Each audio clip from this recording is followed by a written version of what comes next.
Hey bestie, and welcome back to the Because I Love You podcast, where I tell you everything a best friend should because I love you. Today, new vid, new us. Guys, I'm not doing the floor anymore. I think we've graduated. I think I deserve that. I'm 30 now. My back, I can't do it anymore. So I don't know. We've graduated from the pillow toss to a blanket toss, and this is our setup now. I feel like this is vibes though. Like, cheers.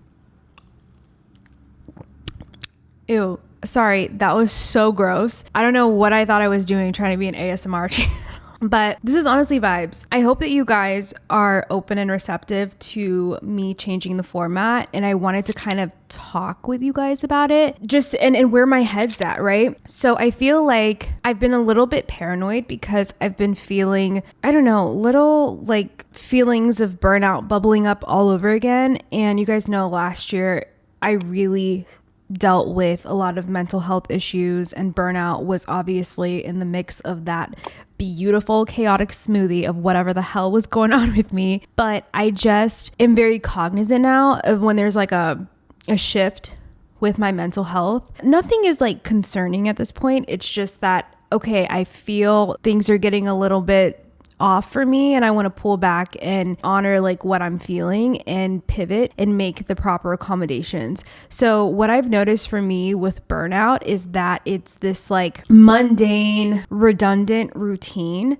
that ends up being too much for me. It makes me feel stale. It makes me feel like I'm not progressing because I'm waking up and doing the same thing every single day. So whenever I feel like that, I have to take a step back and figure out like, how can I create some novelty in my routine? How can I make what I'm doing exciting again? Because one thing is for sure, I absolutely love creating content. There are no ifs, ands, buts about it. It doesn't matter where I am in my life.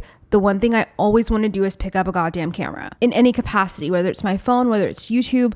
I love being here so much, and it makes me feel so happy. But like every job in everyone's life, the same old kind of wears down, you know? I love my job as a creator, but I think one of the hardest parts is that so much of being a creator is like you're branded, you are a brand. And when you evolve and when you want to go beyond that and outside of that, I feel like you have to make such a big deal about it. I guess what I'm saying is I don't want to make a big deal about the fact that I want to change some things up. I just hope and pray that you guys don't mind that. Honestly, the biggest change right now is that my ass is not on the floor.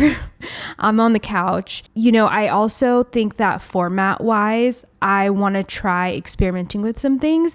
So you've probably noticed I've been changing a lot of things up since the beginning of the year. When I think of success and when I think of my content and what I want it to do for you guys is I want us to feel more like a community. I want to be more connected to you guys, and you already do such a fantastic job of that. But I mean this with every fiber in my body. I want to hear from you. I want to know what you're feeling, what's going on in your life, because I give so much of my life and my personal experiences here and the insight and the lessons that I get from that. And sometimes it feels very one-sided, although so many of you comment and let me know how you're feeling. Even though I can't possibly get back to every single one of you, I do want you to know that I am looking and I am observing and I am aware of how you guys feel about my content. It really means a lot to hear from you, and I'm doing my absolute best to make sure you feel heard. But moving forward, I just want to put it out on the table that I want you to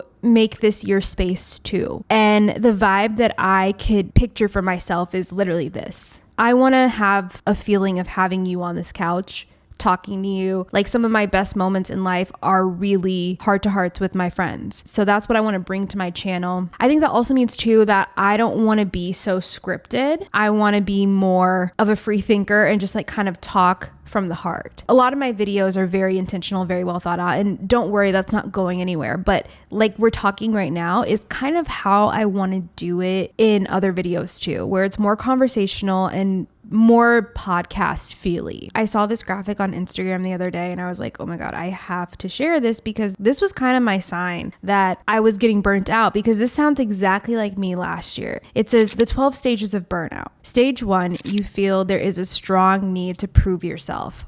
Oh God. I hate that that's 100% accurate. And that's how I feel right now, if I'm being totally honest with you. I feel the need to prove myself. And I've been asking myself, what's going on with that? Like, why do I feel like I need to prove who I am? We'll come back to that. Stage 2, you keep working harder and harder to achieve this. Literally. I know that I don't really share like the behind the scenes of anything, and I don't have to like prove that, but y'all, sometimes I convince myself to do really outlandish things when it comes to work in terms of how much energy I'm exerting. And that's why when I saw this, I was like, this must be my sign that I need to calm the fuck down. Stage 3, you begin to neglect your own needs more.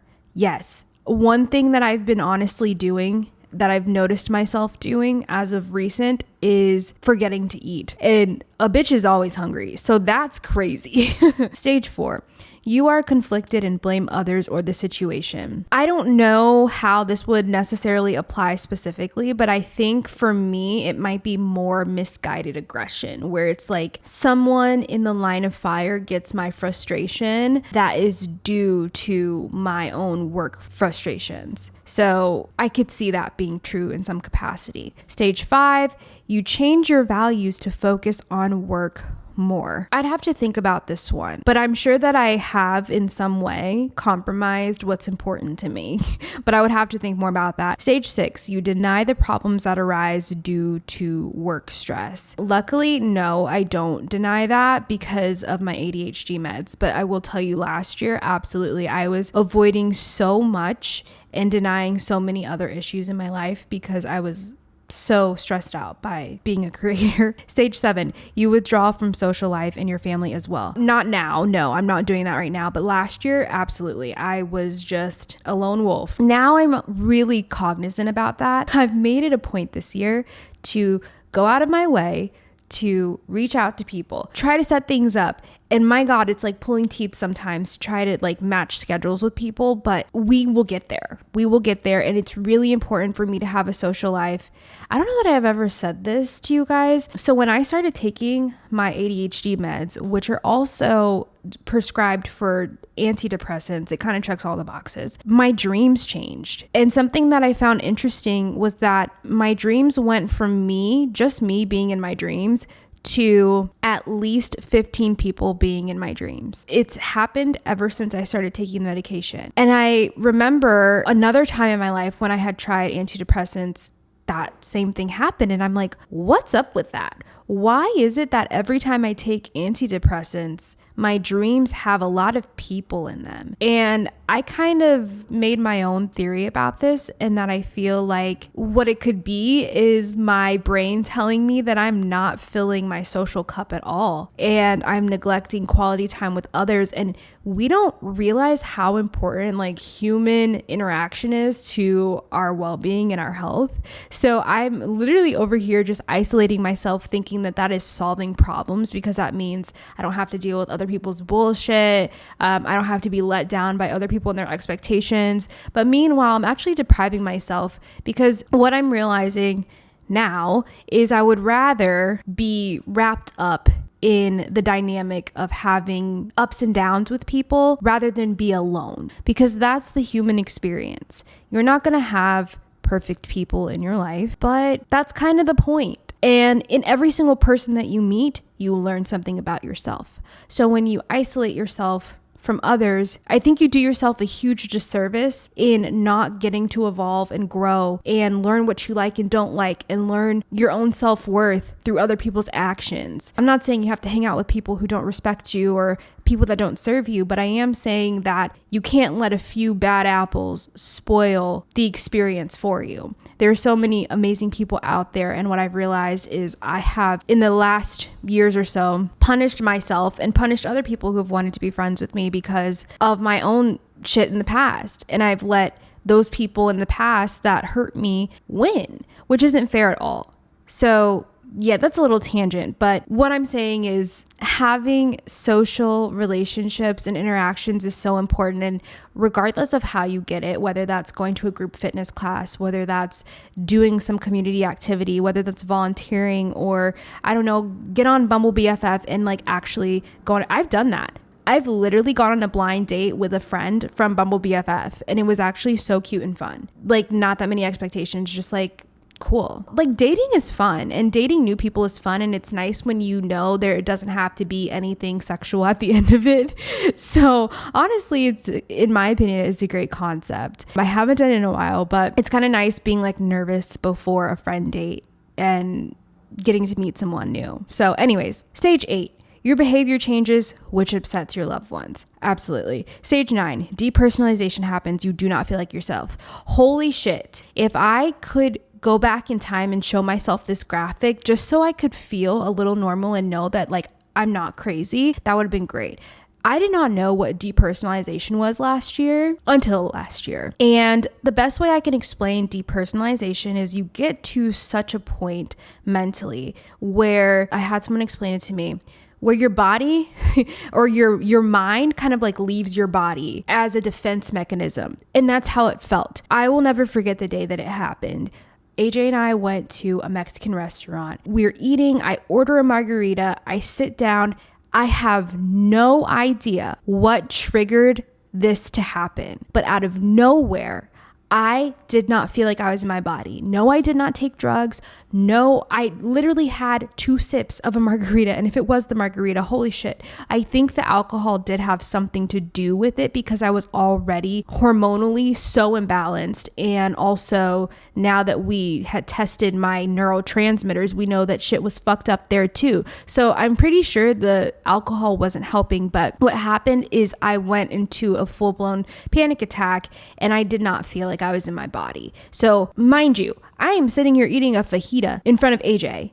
And the next thing he knows is I'm running to the car. I didn't say anything. I don't even remember leaving the restaurant. I ran to the car. And then the crazy thing about that entire experience was I didn't feel like myself for months after that happened. Then when I knew that I could have something like that happen in public, it just like kind of messed me up a little bit because then I was scared that it would happen again in public. I felt like people would think I was crazy, but it was terrible, just terrible anxiety. By the way, like if I saw someone having a meltdown like that, I would never think that you're crazy. It's part of the anxiety thing that makes me feel like I would be perceived as a real certified tweaker. If you know, you know. But I didn't feel like myself for months after that, and I didn't know what that was and realized that I was experiencing depersonalization, and what it basically felt like was that I was in a video game. And I was kind of like watching my arms, but I wasn't attached to them. And it was very scary. I'm not gonna lie. So what I would do during that time, I remember it was like winter, so I would go sit on my patio with nothing but my pajamas on, no blanket, no sweater, because the coldness made me feel like I was grounded. And I would also put ice on my wrist and like rub an ice roller on my face and things like that, because that made me feel like I was in my body again. Anyways, depersonalization is very hard to deal with, but again, what I'm grateful for is that my body was communicating with me at that time. My body was telling me, and we've talked about this in other videos, that I was out of alignment. And for me, that alignment was an internal thing. My hormones were not doing it. My hormones were out of whack, and I had gotten tested, my brain chemicals tested, I don't know what you call it, but my dopamine was like on the ground. My neurotransmitters just like weren't rocking. My body was rightfully so in fight or flight mode. And on the outside, I'm like, I don't know why, but my guess is, one, it was extreme stress. I can definitely attest to having some very difficult situations going on that I was internalizing that I've now let go of. And also, I think that it was a byproduct of birth control, because most of these issues did not occur until I came off of a certain pill that I was on. And we can talk about birth control in another episode, but the reason now, like, I am all for women doing what they want with their bodies, but I will never in my life take birth control again. I won't do it. AJ has to have the best pullout game in the universe. That's a contract. I'm not putting my body through that ever again because of the damage that happened after I came off the pill. It was like my body was trying to mimic the birth control even after I came off of it. And the birth control that I was on was only giving me 4 periods a year. So basically it was like, are we doing periods again or not? It was kind of freaking my body out, and my body had to relearn that no, we want you to have a period every month. So it took me almost over a year to get back to that place. Stage 10, you feel empty and numb. Substance abuse can occur. I definitely got to this point of feeling very empty and numb, and I would say like apathetic is the perfect word for it. I did not care about anything. I did not care about you. I did not care about myself. And that's when it gets dangerous. I'm saying this like loud and clear. If you are experiencing apathy, you need to get help, because this is the point in the journey where people are more likely to hurt themselves because they don't see nor do they care about the consequences. And my mind was 100% there at that time, but I had a sliver of desire and hope. And that was just enough for me to tell my therapist, we are in crisis mode. What's next? And she showed up for me. She was like, here's what we're going to do. We're going to get you on the phone with a psychiatrist. I had an evaluation. I scored flying colors for depression and anxiety. And from there, we went through what medication would be the best. And it changed my life. And I'm super, super grateful, because if it weren't for that moment, I wouldn't be in the position now to feel so good and be happy and be in such a good place. But part of that experience led me to getting my ADHD diagnosis and giving me closure on that entire experience, which was not having an ADHD notice can lead to having other issues like depression, anxiety, all the things. So I think it just kind of all happened at once with the birth control and everything, and all these things came to the surface at one time because I was in such a vulnerable state with my hormones and literally my brain chemicals in that time. So if you have all of these issues already, you will really feel them when your body's not at its best. And that's kind of what happened to me. Stage 11, you feel depressed, lost, and completely exhausted. Absolutely. And stage 12, you mentally and physically collapse, full burnout. My burnout happened last year in the summer, and you guys know I did not post for quite some time, and that's what I was dealing with. Yeah, so I have never seen burnout spelled like this, and it's kind of crazy that this popped up it was on Instagram on my Explore page, which like I never really look on my Explore page anyways. And I don't know what caught my attention with this graphic. And I feel like it was really just a sign for me to kind of talk about it, because I would have never thought that this was burnout last year. But on top of like not feeling like myself last year, I was also trying to push myself to be the best creator and create the opportunities that I wanted and prove myself and XYZ. Like, oh my God, I was doing so much. And so long story short, I am now aware of when I'm starting to go through like stage 1 through 5. And I'm like, okay, time to reassess and pull back and see what I can do in my routine to avoid burnout, 1, and 2, continue to love my job. And so that's kind of a long explanation of why I am really wanting to change up the format of things right now and just a little refresh. Obviously, we're still talking about things that are important and that matter. I just wanted to be more conversational. So I guess that's me kind of like asking you guys to do that with me, because I can't talk to myself all day.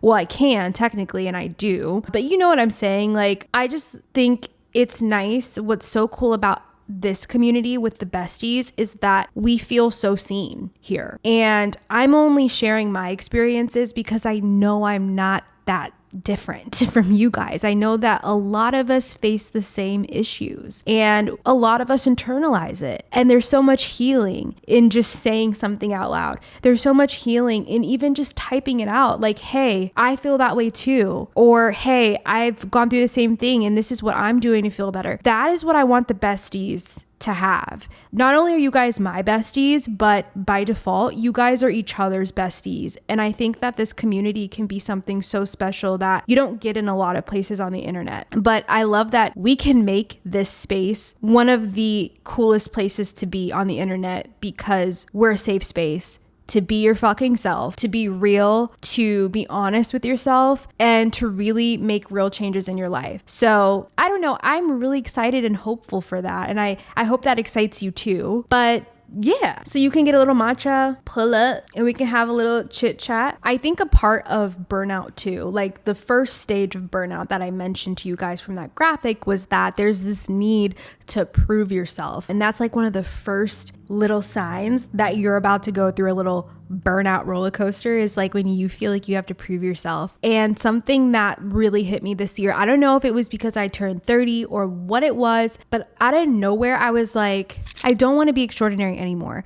I just want to be Bria. And that is enough. That is extraordinary to me. When I define extraordinary in my mind, it means the word extra isn't extraordinary. And I don't want to be extra. And I think that so often as being a Black creator, we really are pushed to be extra, have the best editing skills. You have to be having the most luxurious life online. Then you are celebrated as a Black creator, where I want to see more Black creators who can just show up as they are and be celebrated for that. And so when I say I don't want to be extraordinary anymore, I'm just saying I want to be celebrated for being myself, and I want my content to just be exactly what I want it to be. I want to stop making content through the lens of what I think people want. I want to make content the way Bria wants to make it. And so that might mean that things change. But what I do know is that it's going to give me the space to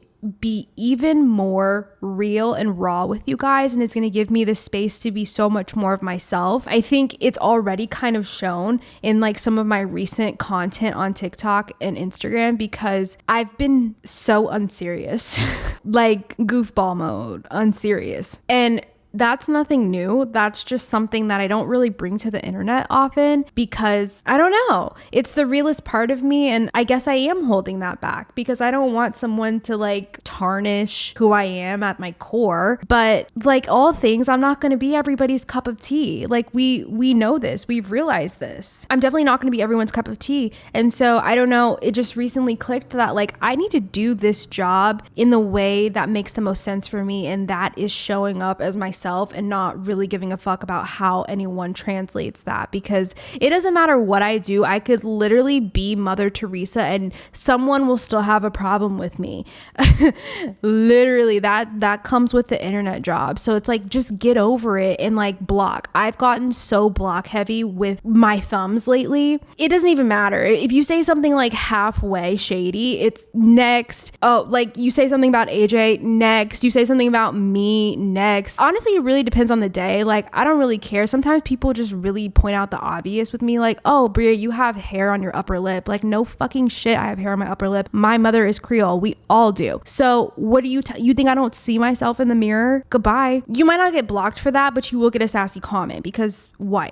So you're gonna just have people who are literally online to be heard and be noticed, and they want to do that in the most jackass way possible. But my job is not to cater to those people. My job is to cater to you guys who are the A1 day ones, the bestie for the resties, the certified tweakers. That's my job. I'm here to make the internet a safe space for you guys. So let me know how I can do that and what you guys want. What things do you want to talk about? What are you currently going through right now? Like, what's good for you? What's not good for you? I want to know everything, and I want to be able to come up with some fun ideas based off of like you guys, okay? Because I'm sick of me. I'm really sick of me, if I could be honest with you. And I think the difficult part about having a solo podcast is having a stream of thoughts and consciousness and just like going on like this for so long, which is fine. Like, I enjoy this, but my goodness, I would love to like have a soundboard here. So that's why I've been having AJ kind of pop in.